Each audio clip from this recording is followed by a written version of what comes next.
Почитувани, добро вечер. Добре дојдовте во уште едно ново издание на емисијата Во Фокус.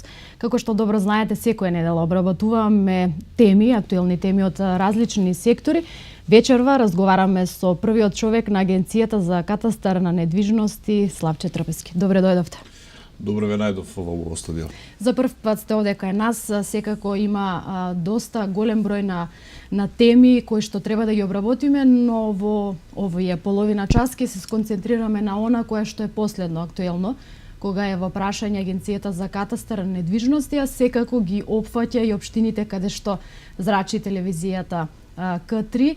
Вечерва разговараме на две теми, како што рекова, тоа е регистар на цени за купни на недвижности и последната тема програма за ажурирање податоци во катастарот на недвижности за тековната 2017 година. Првин да започнеме со регистарот на цени за купни на недвижности. Добра тема која што заслужува секако внимание. Еве како дојдовте до идејата? Добро вечер и од мене. Стварно овие две теми се можеби топ теми последниот месец дена и последниве можеби 5-6 месеци кои што граѓаните сакаат да ги слушнат, кои што јавноста сака да ги слушне, кои што бизнисот сака да го слушне. Посебно во делот на цените, секој го интересира колкава е цената на една недвижност, колкава е цената на некоја нива, колкава е цената на некој градежен објект.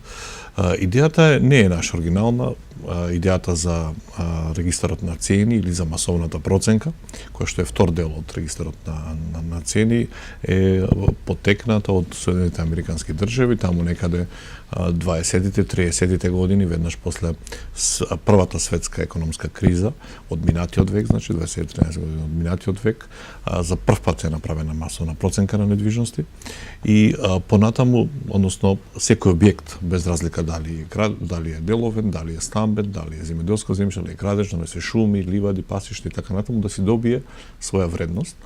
Овој начин на пресметка на цените на недвижностите, понатака некаде 70-тите години започнуваат да го применуваат и европските држави, пред се високо развиените, значи Англија, Германија, Холандија, Шведска, Франција и така натаму, за на почетокот на 21 век и веќе сите балкански држави да почнеме да го имплементираме овој проект, односно да го направиме транспарентен пазарот на недвижности, секој граѓанин, секоја компанија да знае која е цената на станот, која е цената на деловниот простор, бидејќи досега едноставно ако сака некој да продаде некоја недвижност, нема од каде да се консултира, немаше од каде да се консултира за која цена вреди неговиот стан, или ако сака некој да купи во некој подрачје, исто така немаше од каде да се консултира колку вреди определена недвижност или определена нива и така натаму.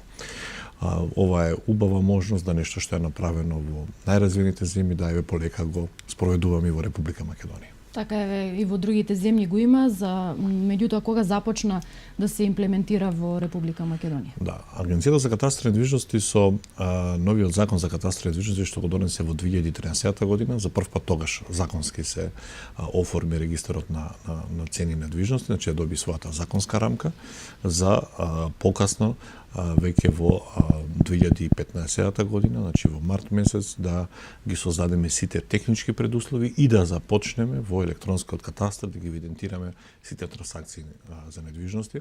Значи законската рамка најнапред беше потребно да се создаде, а потоа и техничката опременост.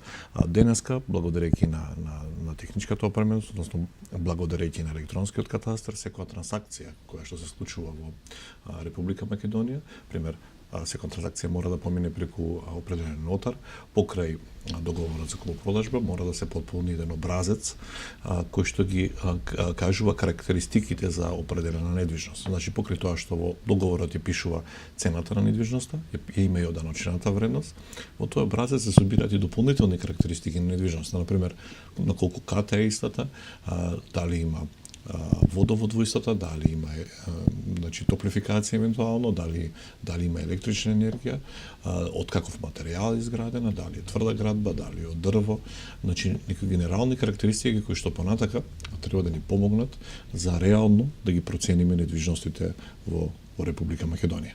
Тоа се Тоа се работите кои што во моментот кога се случува трансакцијата се собира, понатака договорот за купопродажба заедно со овие податоци, нотарот по електронски пат веќе цели 3 години тоа се прави, ја ги доставува до катастерот и катастерот истите тие податоци ги внесува во регистарот на цени за купнини, од каде што потоа квартално, значи на секои 3 месеци ги даваме индексот на цени, поточно ги даваме движењето на цените во цела Македонија. Значи како за Скопје, така за Куманово, за Кратово, Паланка и ги имаме истите податоци.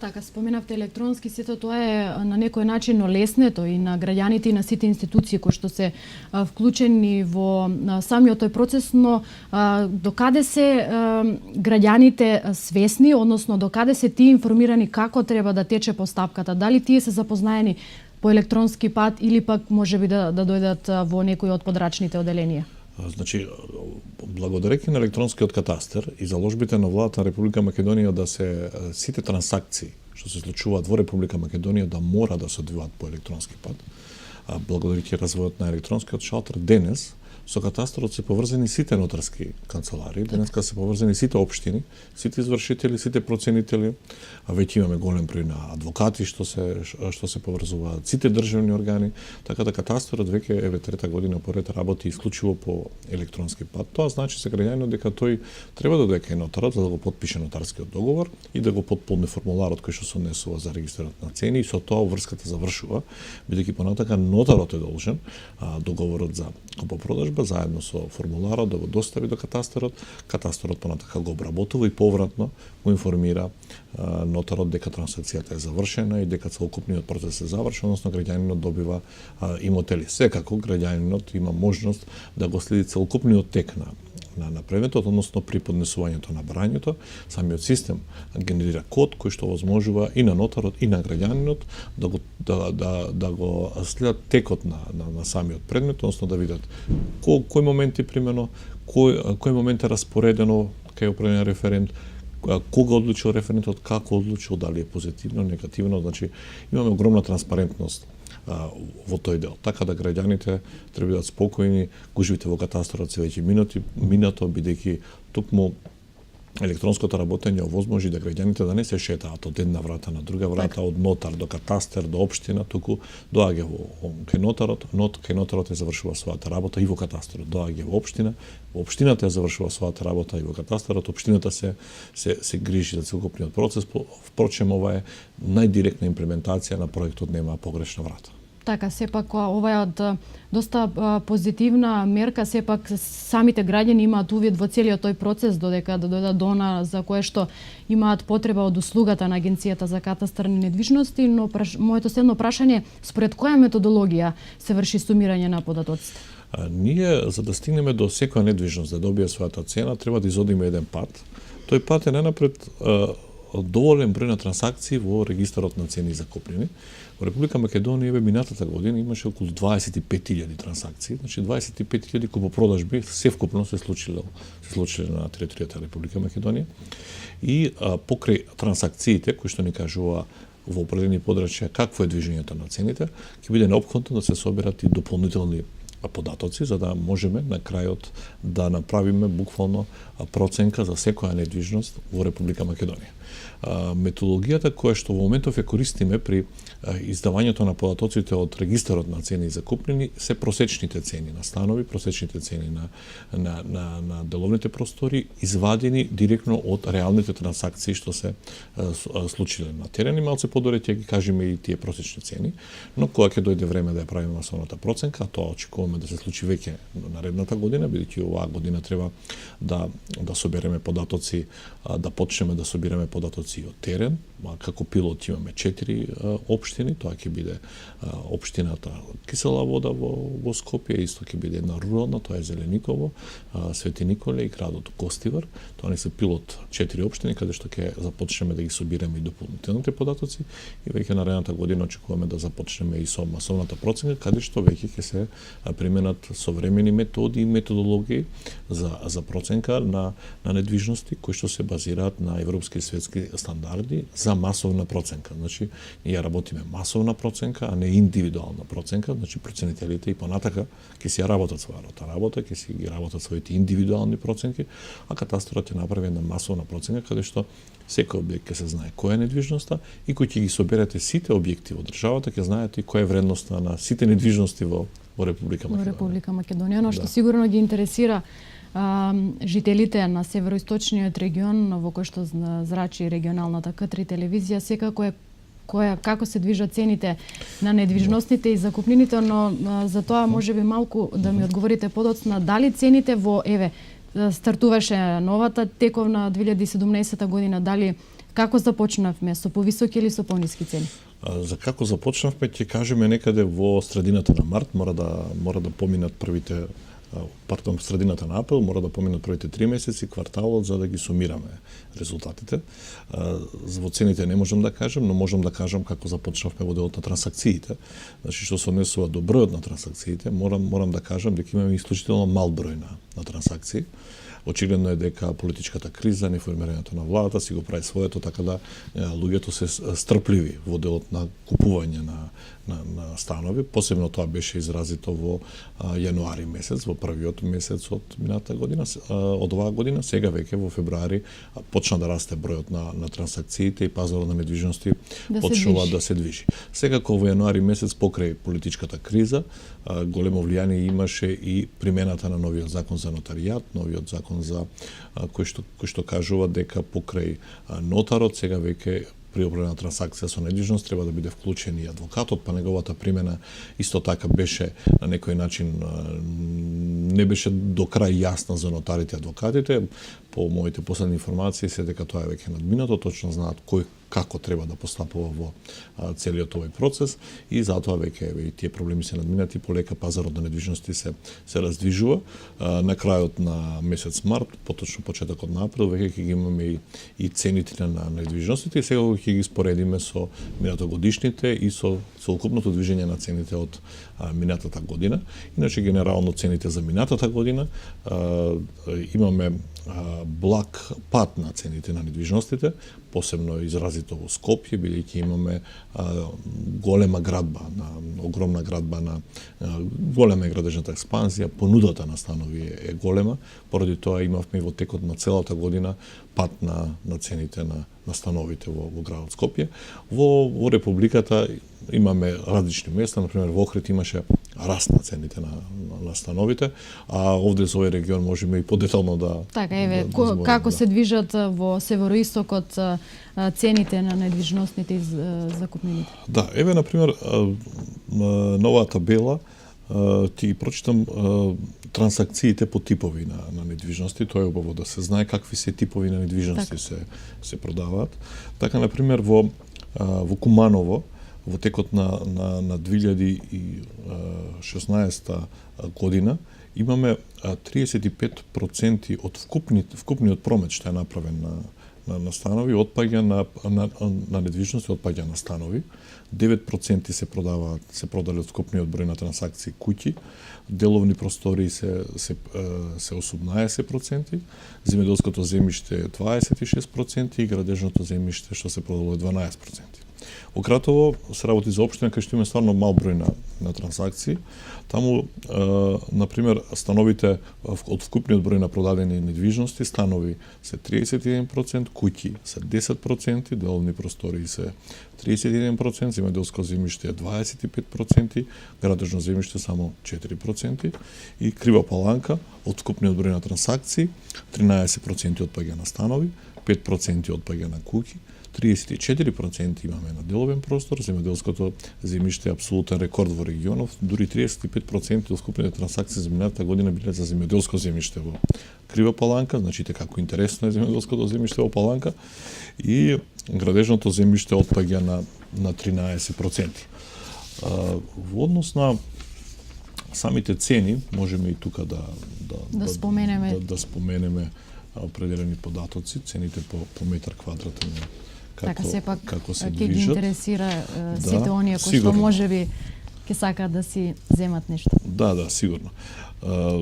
Еве, например, цените за станови во Кратово, просечната цена или средна вредност по квартали, кои ќе ги земеме сите 4 квартали, е 11.732 денари за како една просечна цена за метар квадратен во Кратово, или по квартали 8.474 денари било во првиот квартал, но морам да кажам некои цени се од исклучително мал број на трансакции. Многу мал број на трансакции се имаат случајно, затоа и се цените такви. Вториот квартал имало повеќе трансакции, таму е веќе покачена цената на 20.715 денари. Во третиот квартал во Кратово воопшто немало продажба на станови. За во четвртиот квартал да имаме цена од 6.007 денари или просечно 11.732 денари. Куманово, интересно е Куманово, во првиот квартал просечната цена на метар квадратен стамбен простор во Куманово била 20.560 денари, за во вториот квартал да се покачи на 30.363 денари, во третиот квартал да биде 27.342 денари и во четвртиот квартал 29.997 денари, или просечно средна вредност за цела 2016 година 27.564 денари за метар квадратен. Во Крива Паланка средната вредност на ниво на цела година е 17.129. Сега кога ги зборам овие бројки, сигурно истите се граничат со тоа дали е возможно да биде стамбен простор 11.000 денари, или дали е возможно стамбен простор во Куманово, во центарот на Куманово да биде 27.000 денари. Или во Крива Паланка, во центарот на Крива Паланка 17.129 денари. Овие се цени кои што се земени од договорите за купопродажба и овие се цени кои што отсликуваат како граѓаните, стопанството во Република Македонија ги прикажува овие цени во договорите и за овие цени колку се плаќа данок. Исто покажува дека дефинитивно не се покажуваат вистинските реалните цени на становите било во Куманово, било во Кратово, било во Паланка, бидејќи се настојува на тоа да се прикаже што помала вредност за станот, за да се плати помал данок. Една од работите, една од целите на регистарот на цени на недвижности е токму транспарентноста, но транспарентноста од двете страни. Значи, едната страна е да граѓаните да имаат информација какви трансакции се случиле во определено подрачје, но од друга страна и државните органи, значи даночните служби во општината или службите што ги контролираат даночните служби во општината, значи министерствата да добијат информација како работи општината, како го наплаќа данокот на имот, данокот на промет, дали се врши својата законска обврска или пак се случуваат некои несакани дејанија. Така, например, можам во оваа прилика да ги спомнам и кои највисоки или кои се најниски трансакции случени во овие три града. Например, во Кратово, највисока продажба во 2016 година е продаден стан од 74 метри квадратни во висина од 1.845.000 денари. Тоа е највисоката трансакција што е случена.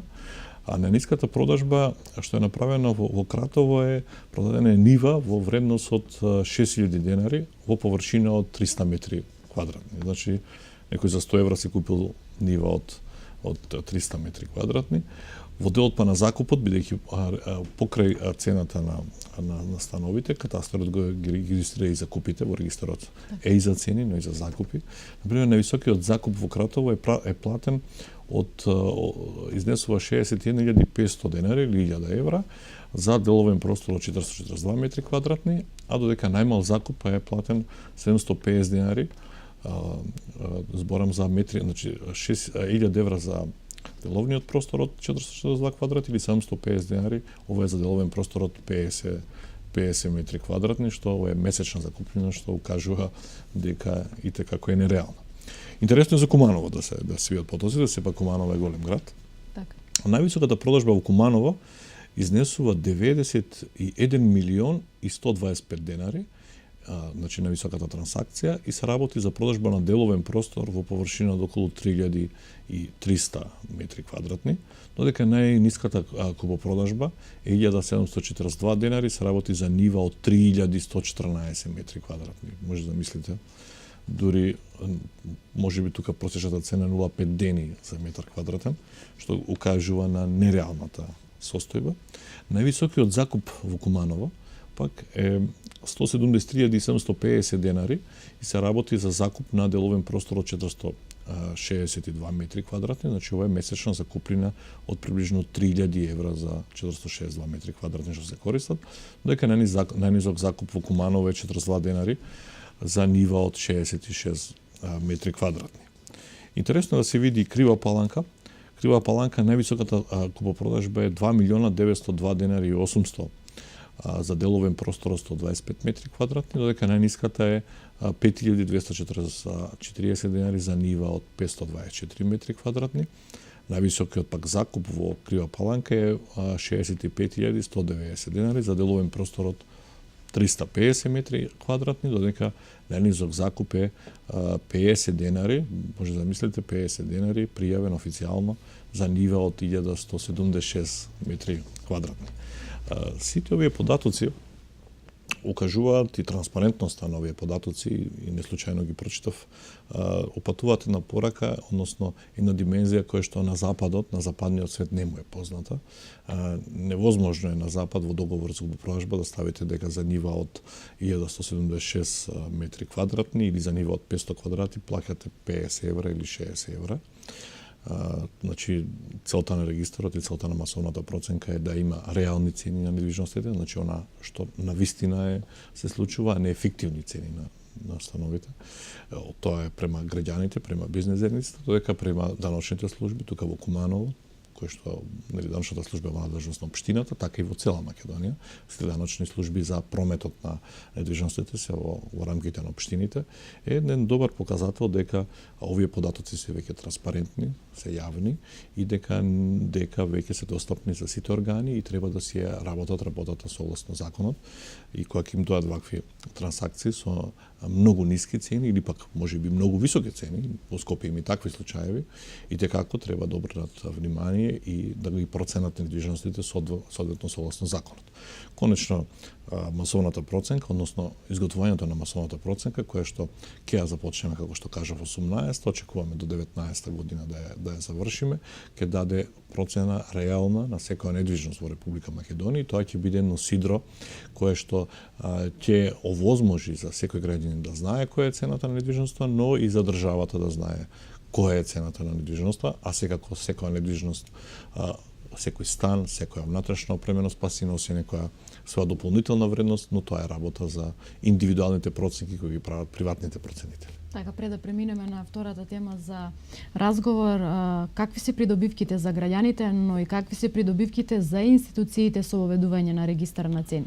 Придобивките за граѓаните се големи, бидејќи граѓаните ќе бидат добро информирани. Значи, точно ќе знаат пред се својата недвижност, која вредност е, која цена е, колку може да побара на пазарот на недвижности. Секако тоа е една рамка во која што во зависност од натрешната опременост на станот или на недвижноста може да иде повисоко или пониско, но тоа е едно сидро кое што сега ќе се почитува. Значи, огромна транспарентност во тој дел и можност преку таа транспарентност да се видат цените низ цела држава, можност за инвестиции, значи ако има слободни парични средства да види во кое место може да ги вложи по тие цени кои што одговараат, значи нема лажни цени, да не бидат луѓето излажени дека некоја недвижност вреди толку, а драстично помалце вреди на пазарот на недвижности или обратно. Значи транспарентноста овозможува сигурност и стабилност на цените и сигурност кај граѓаните кога било купуваат, било продаваат недвижност. Во делот на институциите тоа е битно бидејќи сега многу процеси во државата се спори или успорени затоа што се чека на индивидуални проценки. Например, само да земете кога се зема хипотека, тоа може сите што земале хипотека на становите го осетиле дека кога се прават проценки од страна на банките вообичаено одат со нешто повисоки цени за да зафатат што поголем број недвижности, но не дај Боже ако дојде до продажба на таа недвижност, бидејќи не може човекот што зел хипотека да ги врати, тогаш пак ги проценуваат со пониски цени, значи ги потценуваат за да го максимализираат својот профит. услови на масовна проценка, тоа ќе биде невозможност, значи транспарентниот начин на вредноста на некоја недвижност ќе овозможи да сите да бидат заштитени, значи законот да се применува соодветно без разлика дали во еден случај кога се зема или кога се дава, мора сите да бидат заштитени. Во многу процеси и постапки, како процесите на експроприација, например, се чека на масовни проценки, посебно кога се прават големи инфраструктури, а ние оваа година правиме неколку автопати во најаве се со програмите, уште многу патишта, во многу ситуации, ако се знае вредноста на секоја недвижност, значи секоја нива и секоја ливада и секоја шума, многу побрзо ќе целиот процес на проценка и на исплата после на граѓаните, бидејќи однапред ќе се знае колкава е вредноста, значи не може да се бара нешто повеќе од тоа што е нормално. Во многу процеси, како на пример пред судовите, каде што се бара за секоја тужба да се определи вредноста на спорот, сега веќе ќе се знае која е вредноста на недвижноста, така да тука па државата нема да губи на такси, на судски такси, на доместоци, бидејќи вообичаено бидејќи нема проценка се става некоја најниска вредност што може да се стави. Примената е огромна во многу полиња, на многу начини. Ние веќе приватниот сектор го препозна еден дел. Имаме веќе од една компанија ги користи овие податоци од регистрот на цени и оние станови тоа е агенција за недвижности кој што ги продава. Паралелно со цените на становите што ги продава, ги прикажува и цените од околината кои што се веќе случили, а тие се земени директно од регистарот на цени на недвижности. Значи, компаниите, бизнисот веќе ги препозна податоците и од овие податоци кои што ги лиферува катастрот, веќе си прави собствен бизнис, што е за поздравување и што е добар показател како треба да се оди на тоа. Така, да преминеме на втората тема за разговор. Од неодамна, односно вие го промовиравте тоа дека ќе започнете со бесплатно ажурирање на податоци за состојбата на имот во повеќе општини во Република Македонија, меѓу една општините од североистокот, но нешто малку подоцна за тоа кои општини, односно да ги информираме граѓаните, ќе бидат опфатени, односно во кои населени места тоа ќе го вршите. Што конкретно значи ова бесплатно ажурирање на податоци? Процесот на правење на катастар во Република Македонија, односно катастар на недвижности, бидејќи историјата на катастарот во Република Македонија, за вашите гледачи, започнува некаде од отоманско време и сите чуле за тие тапии. Тапиите се за прв пат воспоставени во 1848 година со султанска наредба, потоа и закон, и истите екзистирале до 1912 година, докога Македонија била распарчена. Потоа доаѓаат нова тло на Република Македонија, значи на сегашна Македонија, доаѓа српската власт и го презема напред тој таписки систем за подоцна да го направи катастрот на земјиште, значи запишување само на земја, но не и за објекти. За во 1988 година се донесе нов закон на сојузно ниво, тогаш се уште Југославија, каде што покрај земјиштето се задолжуваат катастрите да ги запишуваат и објектите. Значи, процесот на правење на катастар на недвижности, значи покрај земјиште запишување објекти, е започнат во 1988 година и траеше до 2012 година. Морам да кажам дека од 1988 до 2005 година, 45% од Република Македонија беше направена со катастар на недвижности, а од 2005 година до 2012 година преостанатите 55%.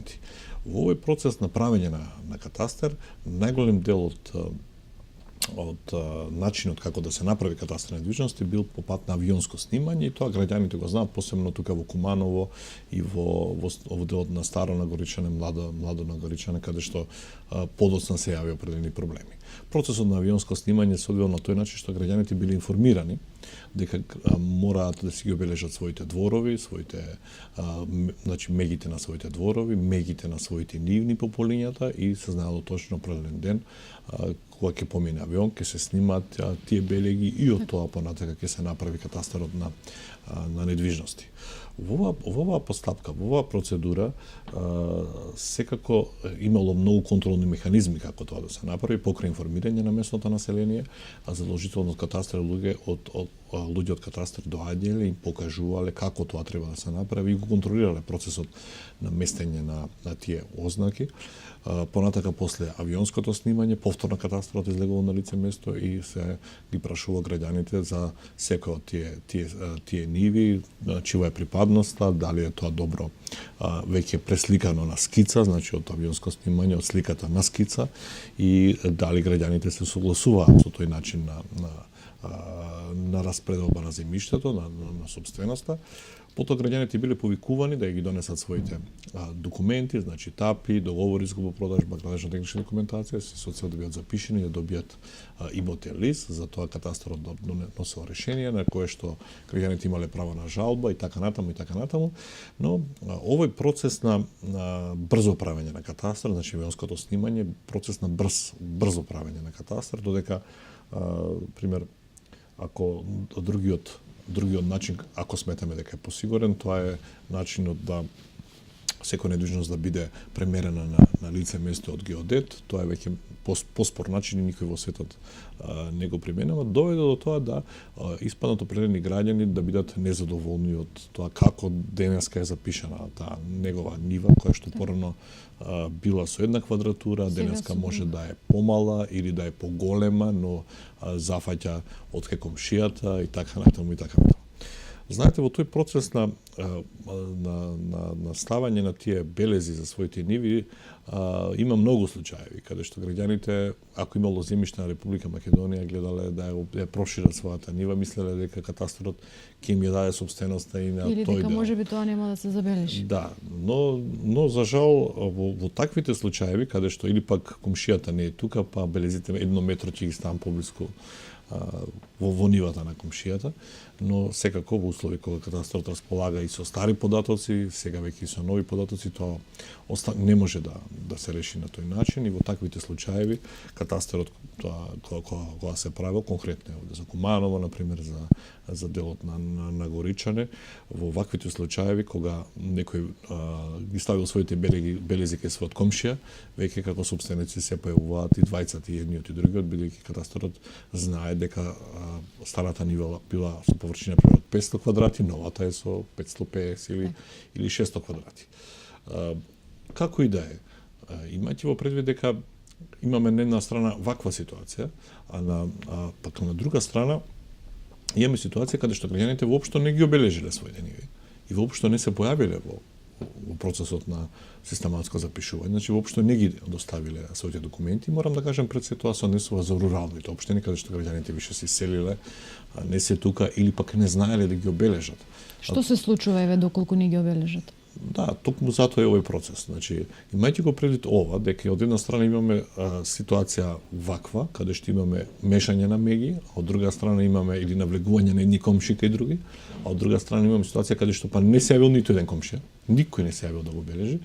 Како држава се зазема став дека катастарот треба да даде нова шанса, нова можност за овие граѓани повторно да излезат да ги пријават своите проблеми, катастарот да излезе на лице место и да ја реши состојбата. И сега тука е во две нива. Во делот на ажурирањето на платовците, значи тоа пред се однесува за програма која што се однесува за граѓаните кои што не се појавиле, не се пријавиле во постапката за систематско запишување. Агенцијата за катастар на недвижности веќе трета година поред објавува годишна програма кои општини од секоја населено место, поточно од секој град во Република Македонија, каде што има ситуација, каде што има незапишан имот, објавува оглас за кои села, катастарски општини ќе бидат опфатени таа година и се повикуваат граѓаните да дојдат, да го пријават својот имот и понатака, ако можат веднаш да идентификуваат својата недвижност преку компјутерскиот систем на Агенцијата за катастар на недвижности, тоа да го направат веднаш на лице место, доколку не, а знаат кај се наоѓа таа на лице место, тогаш се кажува термин кога стручни екипи од катастарот излезат на лице место и ќе биде покажана нивата, шумата или вадата или што и да е. Како што каже, веќе трета година ја спроведуваме оваа акција.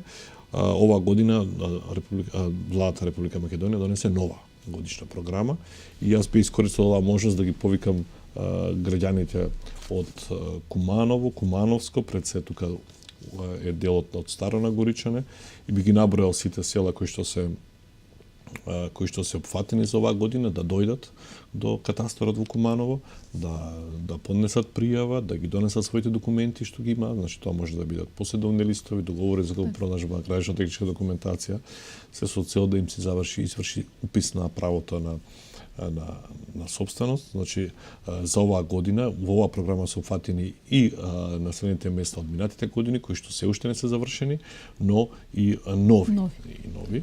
Така да од минатата година се уште може да се поднесуваат барања или да се врши премер на во катастарските општини или во селата Малотино, Кокино, Брешко, Деловце, Алинце, Сопот,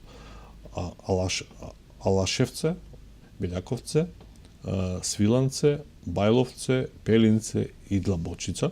Значи ги повикувам сите граѓани кои што имаат имот таму. Значи тие не мора да живеат во овие села, но ако имаат имот во овие села, да дојдат во катастарот во Куманово да си го пријават, ќе катастарот ќе провери доколку немаат имотни листови, доколку не е запишан имотот, ќе се започне постапка за бесплатно запишување на нивното право на собственост. Како нови за оваа година се предвидени 4 населени места. Тоа се селата Рамно, Буковљане, Дренак и Мгленце. Овие се нови, така да од сега, од почетокот на јануари па до месец мај, трае акцијата за вака медиумски да ги представиме, да ги повикаме граѓаните до ова место. Тие може да дојдат уште денеска, уште утре, до катастарот во Куманово, каде што ќе може да ги поднесат своите пријава, а веднаш после мај месец ќе започне и увидот и премерот на лице место и запишување на правата на собственост. Другите општини, како што се општината Кратово и општината Крива Паланка, таму немаме ваква ситуација како што е во Куманово, затоа и не се опфатени со годишните програми. Така, како се одвива проектот и споменавте вие дека и од претходната година во некои општини каде што не е завршено ова се префрла во наредната во оваа година. Дали се надополнува списокот на општини или останува таков како што е? Кога го започнав мој проект, Република Македонија има околу 4 милиона и 47 милијади катастарски парцели. Значи цела држава има 4 милиона 47 милијади катастарски парцели. Кога го започнав мој проект, парцели каде што не се знаеше кој е собственик или стручно кажано парцели со неутврдени права на собственост, имаше околу 420.000. Веќе оваа трета година, значи 2 полни години, трета година со трета годишна програма го работиме овој проект. Оваа година направивме пресек да видиме колку парцели се запишани во изминативе 2 години. Испадна дека 199 приближно близко 100.000 парцели веќе се запиша и го добија својот собственик, значи и како добро искористена мерка и сега во овој момент во Република Македонија преостануваат уште 320.000 парцели, значи 4 милиони 320.000 парцели кои што се уште се со нетврдени права на собственост, односно се уште ги повикуваме граѓаните да дојдат, да ги донесат своите документи и да го запишат бесплатно правото на собственост врз овие недвижности. Затоа и мојот апел до вашите гледачи да искористат оваа можност, да дојдат во катастарот. Стварно е штета да не си го запишат своето право на собственост. Знаете, порано ако можело да се продава, да се купува, да се става под залог, да се наследува имот или да се добие дозвола за сеча на шума, денеска веќе без имотен лист не може ништо да се направи. Значи, ниту може да се дозволи сеча на шума или да се добие субвенција за земјоделие. Не може, ако нивата, пасиштето, овоштарникот не е запишан, нема имотен лист, не може да добиете субвенција. Ако шумата не ви е запишана, не можете јавното предпријатие нема да ви дозволи да сечите шума, иако таа ваша, ама немате имотен лист. Ако нема имотен лист, не може куќата или нивата да се продаде. Ако нема имотен лист, не може да се наследи. Така. Затоа е ова убава можност бесплатно граѓаните да дојдат и да си го запишат имотот. Секако граѓаните можат и да ангажират и приватни геодетски фирми кои што можат да изработат геодетски елаборат, да им ја спремат целокупната градежно-техничка документација и да дојдат во катастар да го запишат имотот. Но тоа веќе кошта пари. Ако за овие 100.000 објекти, ако просечната просечната цена на еден геодетски елаборат е околу 100 евра, значи доаѓаме до една сума од преку 6 милиони евра за овие 100.000 парцели што веќе сме ги изложиле бесплатно, значи тоа е огромна заштеда што сме направиле со самите граѓани кои што оваа мерка не ја искористиле во минатото. Затоа мојот апел до сите граѓани да дојдат, да си ги донесат своите документи, да си го запишат својот имот, бидејќи без имотен лист е како да немате и собственост. Како да немате ништо. Заштедата секако е позитивната страна за граѓаните. Споменавте вие некои цифри, но колку може да заштедат затоа што ќе се обратат до Агенцијата за катастар на недвижности и на бесплатен начин ќе можат да го запишат она кое што тие сакаат да го запишат. Да, денеска на пример, ако немаат имотели за својата нива или за својот овоштарник или за својата шума, треба да се, ако не искористат оваа мерка, може да се обратат кај приватна геодетска компанија, која што за да дојде до таа нива, до таа недвижност, значи има свој тарифник, свој ценовник кој што ќе побара нормално да се плати за изготвување на тој геодетски елаборат. Понатака со тој геодетски елаборат кој што просечно чини 100 евра, но тој зависно од обемот на парцелите, значи големината на парцелите, може да биде и поскап, може да биде и поевтин, но просекот е отприлика толку. Значи тоа сето кошта време и пари кои што граѓанинот ќе треба да го плати. Тоа е едната страна, другата страна е можноста да дојдат во катастарот, да се пријават, да ги донесат документите и целокупната постапка е сосема бесплатна. Така и веќе започнува, ги споменавте документите сосема за крај на разговорот. Еве до сите оние кои што не следат во градовите од североистокот, она кое што вие го споменавте во кои општини ќе може да се запишат, доколку секако имаат можност да ја проследат оваа емисија. Која е документацијата потребна за да се запише бесплатно, да се запише состојбата на имотот? Граѓаните треба да дојдат во подрачното оделение на катастарот и со себе ќе треба да потполнат една пријава која што веќе има во катастарот. Сега ќе треба да донесат и документ за лична идентификација, значи пасош или лична карта, и ќе треба да донесат некој од документацијата која што порано ја имаат за својата недвижност. Тоа може да биде стар поседовен лист, може да биде некое наследно решение, може да биде пресуда, може да биде договор за купопродажба, договор за подарок. Генерално тие се документите кои што треба да ги понесат со себе кога ќе дојдат по катастарот.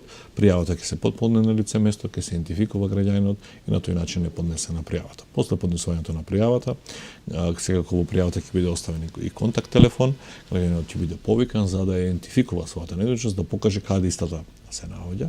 Доколку граѓанинот може директно на компјутер, значи да ја покаже, секако тој ако може да се снајде, односно ќе му биде помогнато од нашите служби да се снајде, од прилика ќе му биде посочено каде се наоѓа.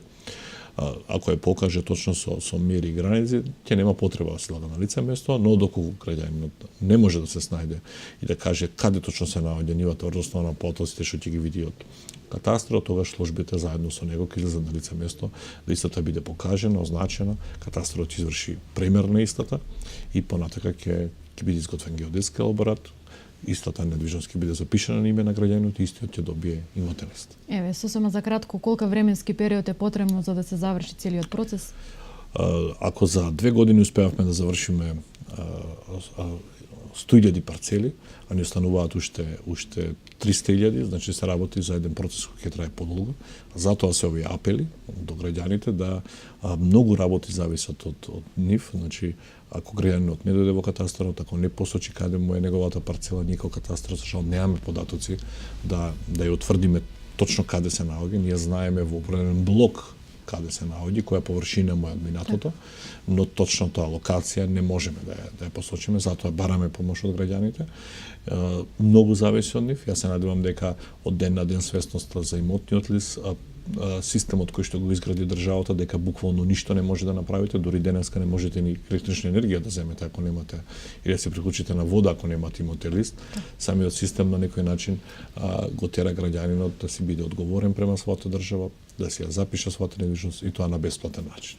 Така, благодарам за одвоеното време и за ова ваше гостување. Прв пат споменав на почетокот на разговорот сте овде кај нас, но сепак на темите на кои што разговаравме и како се од големо значење за жителите на североисточниот регион. Се надам дека повторно ќе имате можност да бидете наш гостин и да разговараме на актуелни теми поврзани со Агенцијата за катастар на недвижности. Благодарам на поканата и ќе бидам почестен и повторно да дојдам и сите новини во одделот на катастарот да ги споделиме со вашите гледачи. Так, благодарам уште еднаш. Почитувани гледачи, тука е крајот на ова издание на емисијата Во Фокус. Од мене ми преостанува да се заблагодарам на вниманието со кое што не следевте. Повторна средба ви закажувам и следната недела. Пријатна вечер.